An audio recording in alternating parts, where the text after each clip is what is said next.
Le Nigeria a débuté l'afro-basket masculin 2025 de manière convaincante avec un succès face à Madagascar 59-77.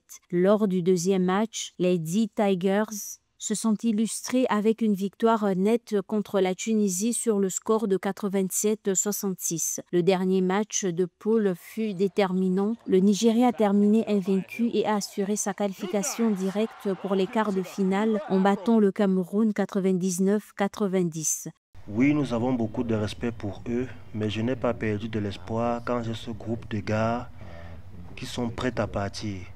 Nous savions que ce serait un match difficile, mais nous sommes confiants que lorsque nous jouerons notre style de basketball nigérian, nous serons victorieux et c'est ce que nous avons fait. Je n'ai pas perdu espoir, oui je pense à ça, car le Cameroun est un excellent groupe et nous avons beaucoup de respect pour eux. Disputée du 12 au 24 août 2025, cette 31e édition de l'afro-basket masculin qui réunit 16 équipes qualifiées est repartie entre les villes angolaises de Luanda et Namib. Le Nigeria, plusieurs fois sacré champion d'Afrique, se présente comme l'un des principaux prétendants au titre. Je suis très heureux d'avoir ces trois gars, pas seulement ces trois gars.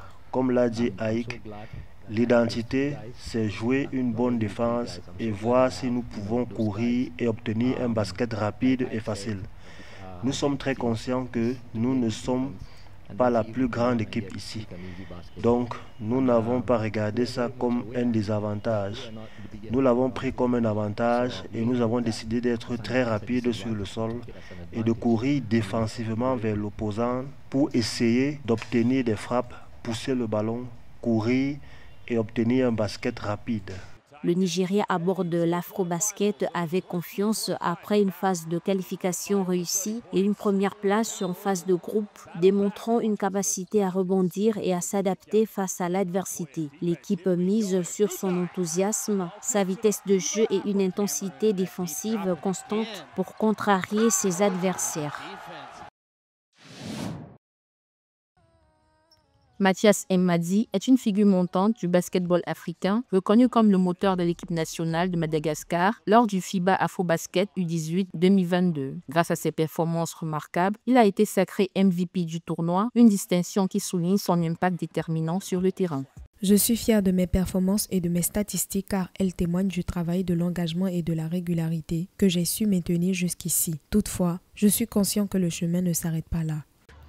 Avec une moyenne de 22,2 points, 5,6 passes décisives et 3 rebonds par match, Mathias M'Madi a non seulement été le meilleur marqueur du tournoi, mais aussi le meilleur passeur. Doté d'une grande polyvalence, M'Madi combine habileté offensive, vision de jeu et leadership, ce qui lui permet de dynamiser son équipe à chaque match. Sa capacité à marquer des points décisifs, à distribuer le ballon efficacement et à défendre avec intensité a fait de lui un pilier incontournable pour Madagascar dans cette compétition continentale. J'ai une bonne vision du jeu et après, dans 2 ans, je me vois en NBA. Je pense copier une carrière analogue à celle de Marjon Beauchamp, un joueur qui s'est réalisé de la Junior College jusqu'à NBA et qui a joué pour la J-League pendant son année de transition. Âgé de 20 ans, Mathias M'Madi figure parmi les jeunes talents les plus prometteurs du basket africain, avec une carrière professionnelle prometteuse, inspirant toute une génération de joueurs malgaches. L'Afrobasket 2025 qui se déroule en Angola du 12 au 24 août entre dans une phase décisive. Après une première semaine riche en intensité, les premiers billets pour les quarts de finale ont été distribués. Si certaines nations ont déjà assuré leur place, d'autres devront encore passer par l'épreuve des matchs de barrage pour espérer rejoindre le dernier carré. L'Égypte reste l'une des premières sélections à s'être hissée en quart de finale. Impressionnant collectivement, les Pharaons ont terminé la phase de groupe invaincue avec 3 victoires en autant de rencontres. D'autre part, le Sénégal a également composté son ticket pour les quarts en s'imposant avec autorité face au Soudan du Sud 78 contre 65.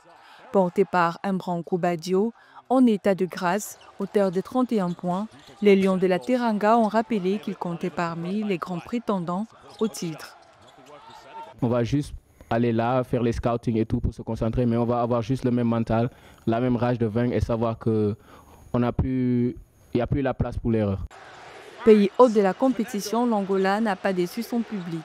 Les Palancas Negras se sont qualifiés directement pour les quarts après une victoire serrée mais précieuse face au Soudan du Sud, 66-64. Cette qualification renforce l'enthousiasme local et donne un supplément d'âme à une équipe qui rêve de briller à domicile. Les joueurs se sont battus sur tous les fronts, en défense comme en attaque. Nous avons connu quelques soucis de perte de balle tout au long du match, mais en tant qu'équipe, nous travaillons dur et chacun possède les qualités nécessaires. Toutefois, toute la concentration est désormais tournée vers le prochain match.